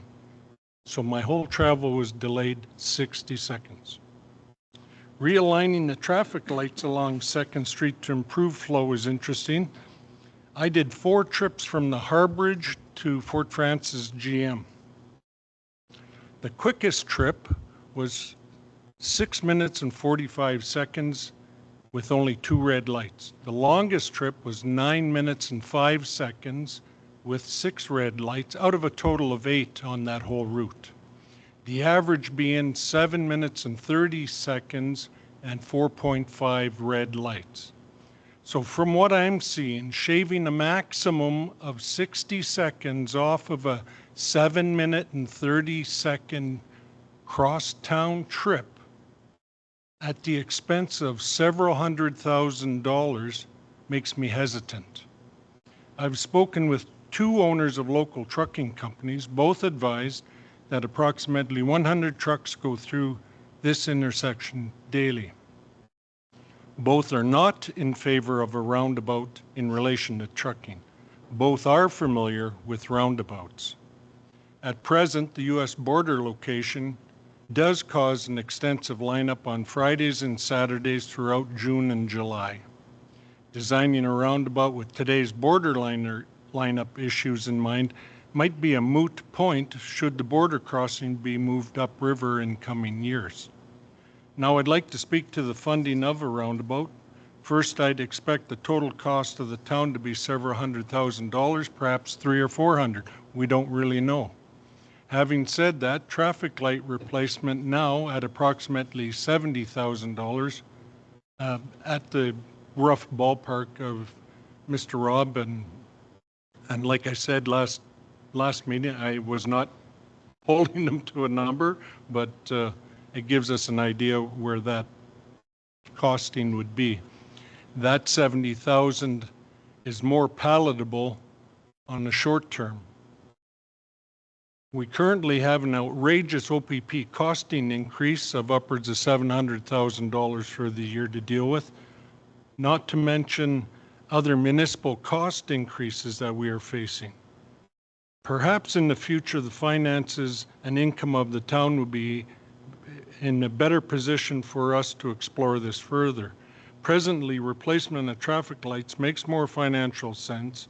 Should fortunes improve and it's deemed that the roundabout is to go ahead, can the new traffic lights not be utilized elsewhere? The benefit here being that we only paid 10% for them. I believe that the priorities of the town should be with things that we must have, such as maintaining existing roads, like York Avenue, where I drive on it at 10 kilometers an hour, which is 11 kilometers an hour too fast. You have to almost go in a ditch to have a smoother ride. Must have needs to supersede nice to have. Having said all this, for now, I am not in favor of creating this roundabout. Thank you. Thank you, Councillor Mackey. Anyone else wish to comment or ask a question? Councillor Firth. Mr. Rob, is there any way that we could just get a design and education to the community? Because I feel like they just hear buzzwords and then we all get kind of excited. So is there a way that we could better package this so that we have a greater understanding in the community before we make a multi-$100,000 decision? Andrew Rob. Thank you through the chair, Councillor Firth, for your question. So you'll notice in the resolution that point number 3, if the application is successful, the municipality will proceed with the project in accordance with the timeline specified in the application. The application is for design only. So the project is for design only. If after design or through design, council decides that they absolutely do not want to proceed with this, there's nothing committing us to going anywhere beyond design. The reality of it is that we're in a position where we have to undertake some sort of design. It either has to be a redesign of the intersection with signals or something else. And I mean, frankly, this is the next best thing. And the reason, I mean, there's a number of reasons why I brought forward the idea of the roundabout as opposed to just replacing the signals. For improving traffic congestion, improving intersection flow with the U.S. border crossing line there. But another big one is a reduction in the maintenance costs on a go-forward basis with the removal of the utility costs for traffic signals, the high maintenance costs of traffic signals, and the fairly frequent replacement schedule for traffic signal controllers. Councillor Firth. I have 2 follow-up questions. The first one is, would we have a greater flow of traffic tourist-wise, like towards Scott Street? Because I think that would be important. And then also, is there maintenance costs from like a snow plowing thing of a roundabout? Do we have to get special equipment to do this? Do we have existing equipment? Can you touch on those issues for me, please? Andrew Rob. Thank you through the chair. So in terms of improved traffic flow to the downtown, I think the one thing that a roundabout intersection has a great opportunity to do is to remove the border queue from the normal flow of traffic. And right now, if you watch how people drive through that intersection, around that intersection during a border traffic line, if they get into that intersection and there is a line and they want to turn to go down to Scott Street, they often don't know what to do because the right turn lane is backlogged with border traffic. Now they're at a light that isn't normally a right turn light that's red. Are they allowed to turn right on red? Are they not allowed to turn right on red? There's a lot of confusion that comes in there. Having basically a 2-lane to 2-lane roundabout with 1 lane being basically a dedicated US bound traffic line, people that get to that intersection could still very easily turn southbound down to Scott Street without being at all impacted by the border line. So there's a really great opportunity from a design standpoint to take the border line out of the navigation of that intersection. To your second question about operationally, there's nothing special operationally that we need for maintaining a roundabout. Snow removal, street sweeping. There's enough case studies across Canada, the United States, Europe, where there are actually some excellent guides on how to best plow a roundabout based on the roundabout geometry, snow removal equipment, et cetera, et cetera. So there's lots of resources out there to help us kind of get used to that new, I guess, intersection for plowing. Bearing in mind that the intersection we're talking about is huge right now in terms of snow removal. You pass through that with a grader with a wing down, you haven't cleared half the snow off of it. So there definitely is nothing more challenging, I don't think, about snow plowing at a roundabout versus what we currently are trying to deal with at Central Avenue. Mr. CEO, did you have something you want to add first before I go back to Councillor Firth? Thank you, Your Worship. I just wanted to comment on one point. The point regarding this report doesn't recommend to just get the design and then change your mind later, right? I recommend personally, this is, if you're going to spend $250,000 of taxpayer money, although only 10% directly funded from our reserves or our money, but 90% via other avenues, is still $250,000. So I don't recommend to use this approach to find out if we want to do it. I would do another approach and get more data, more information from administration at a way lesser cost to find out if a roundabout is needed here.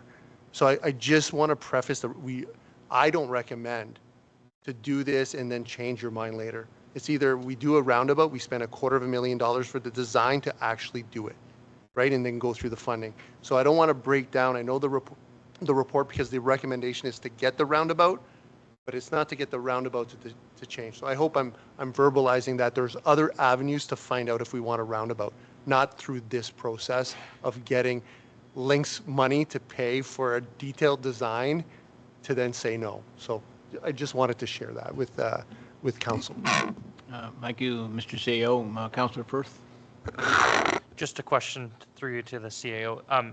In these other avenues that we could look at to get more research behind it, is there a way that we could get a conceptual, maybe not like an engineered plan, but just some kind of like eyeball test? Because I think that there's a lot of fear with not knowing how to drive them as well. Like, so even if there was something that we could be like, this is potentially what it could look like, that's just one comment. And then the other one I had for Mr. Rob, I was just wondering how big like these roundabout spaces are like internally, like the green space. Is that something that could be linked into like our tourism and culture as a landmark? Like, is it big enough to have, I don't know, a statue or a flag or something that could tie in that whole new development area, like that BMI? Or artwork or anything that would tie to the traditions and morals of our community. Mr. Rob? Thank you through the chair. A great question, and I think I mean the size of the center of the roundabout is adjustable. It can be whatever size you have room for. I have friends that live in a brand new development in Winnipeg, and they have I would call small roundabout, and it is, I think, it's kind of prairie themed because it's Manitoba, but it's very well greened. It has some excellent statues on it. It is really a great piece to bring to their neighborhood, I would say. And I think we really have an opportunity because of the space that we have in this area that is municipally owned land and the intersection in general, that there's, I think, a great opportunity to do something in the middle of the roundabout that could do any of those things, any number of those things. I know Mayor or Manager Young and myself have talked about some different opportunities that, there really is, I think, a great opportunity to do something in the center of this that it really ties to the community, ties to the downtown, ties to the mill development, ties to the Shovel Woodyard development. I mean, there's any number of different avenues that you could take with it. It is the central intersection in town that basically anybody that's traveling through town, into town is going to go through. So the visibility of it is very good. Councillor Firth?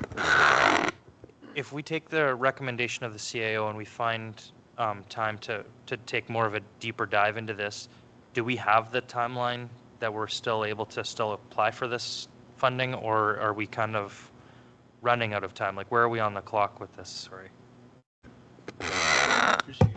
Thank you, Your Worship. I'll defer to Manager Rob, but I believe the Connecting Links program is continuous, so we would have to just delay the current intake. Through the chair, applications closed the 13th of November.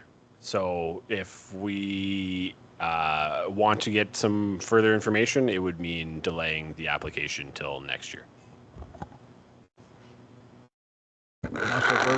I think then in leadership, sometimes difficult decisions need to be made, and I think that we need to have more before we make that decision. That would be my recommendation, to make sure that this is really something that we want before going beyond a point of no return. What I like about this is that I think that, yes, there's a cost involved at the outset, but it's the savings down the road that most intrigues me, and I think that's the main goal here, is to eventually save money down the road and whatnot while we're mitigating congestion and improving traffic flow. So that's why I'm in favor of the roundabout. Personally, I hate roundabouts as a driver, and every time I come across one and I'm travel, it's like, oh no. But no, I think that the savings that Manager Rob has identified down the road, I think justifies going the roundabout route as opposed to just replacing the traffic signals there, which is going to cost a considerable amount of money initially anyway to begin with, and then maybe 5 years from now, well, let's have a roundabout. We're going to go back and do it again. So I'd rather just do the roundabout right now. That's my personal thought, but I'll poll the rest of council if you think it's something that should be delayed till the next intake, or it's something we should go ahead with tonight and get the design portion underway. Councillor Bennett, I'll start with you.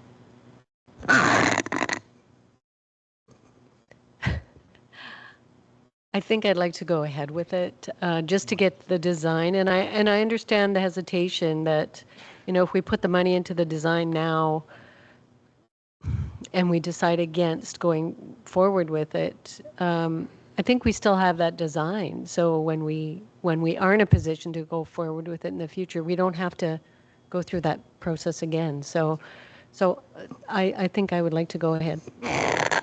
Councillor Firth.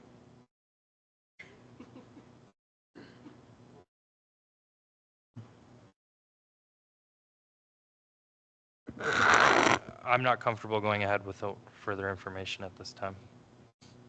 Councillor McTaggart. I'm going to support it. Thank you. Support the roundabout now. Councillor Mackey. No, I'm not. That's 2-2. 2-2. I think the mayor has left the meeting.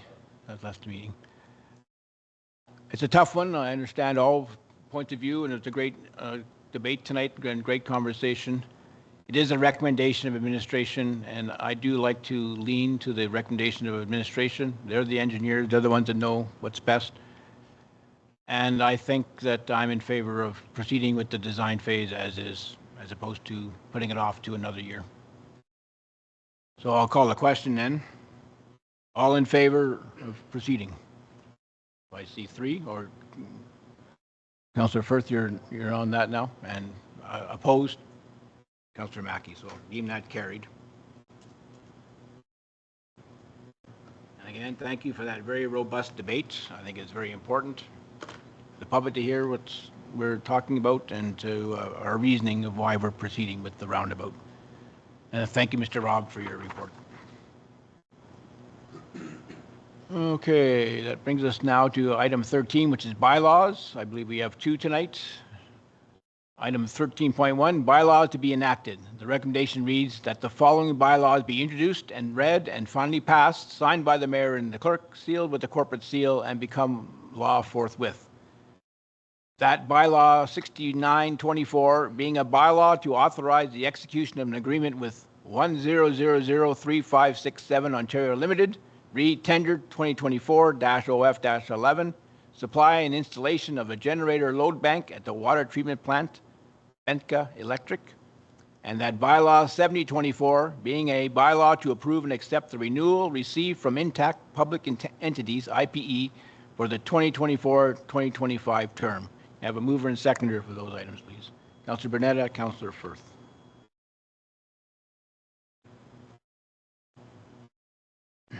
Any discussion? Seeing or hearing none, all in favor? Deemed not carried. Oops.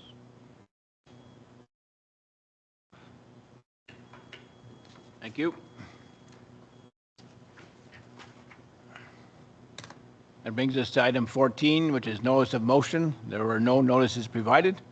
Brings us to item 15, closed session. Item 15.1, council proceeds in camera at 7:25 p.m.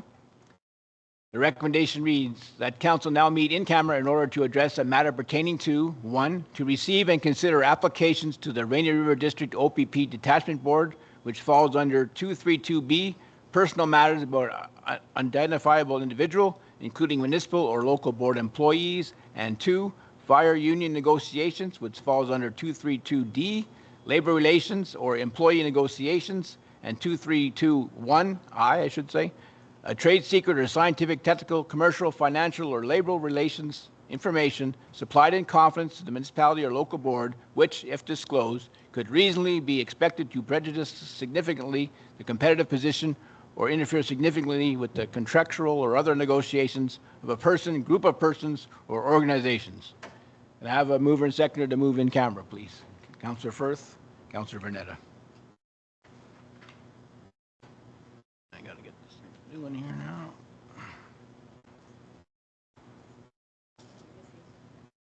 We're in favor.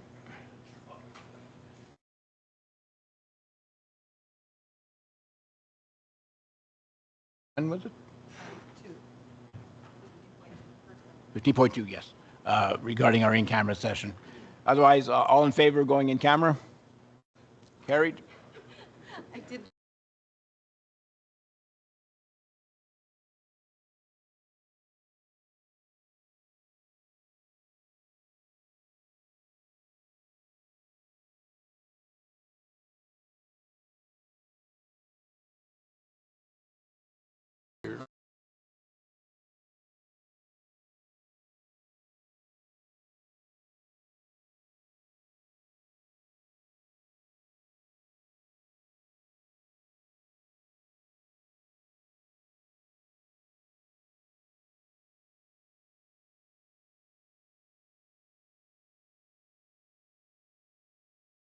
Are we back? Okay, I think we're back, folks, from the in-camera session.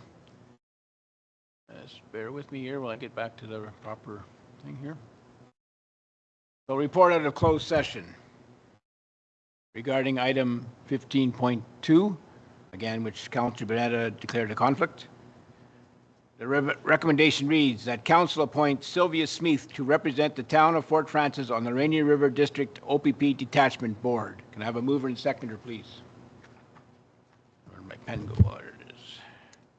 Councillor Mackey.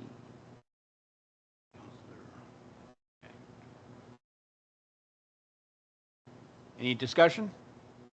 Seeing none, all in favor? That carried.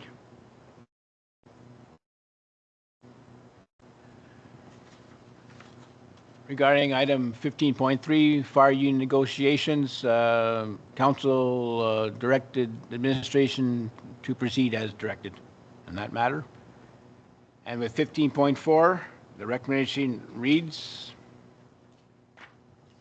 that council approve the public budget meeting and the regular meeting closed minutes of September 23rd, 2024 as presented. Can I have a mover and seconder, please? Councilor Bernetta, Councilor Firth. Any discussion? Seeing none, I'll declare that carried.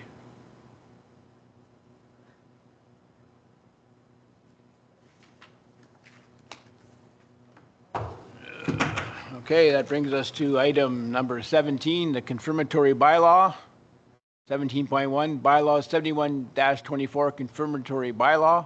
The recommendation reads that bylaw 7124, being a bylaw to confirm the proceedings of the Council of the Corporation of the Town of Fort Frances, be introduced, read, and finally passed, signed by the mayor and clerk, sealed with the corporate seal, and become law forthwith. I have a mover and seconder for that, please. Councillor Mackey. Councillor Bernetta. Any further discussion? Seeing none, all in favor? That carried. And the moment we've all been waiting for.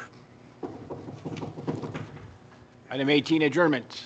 The recommendation reads that having reached the hour of 8:18 p.m., this meeting of the Council of the Town of Fort Frances be now closed. Councillor McTaggart. And Councillor Mackey. All in favor? Carried. Thank you, everybody.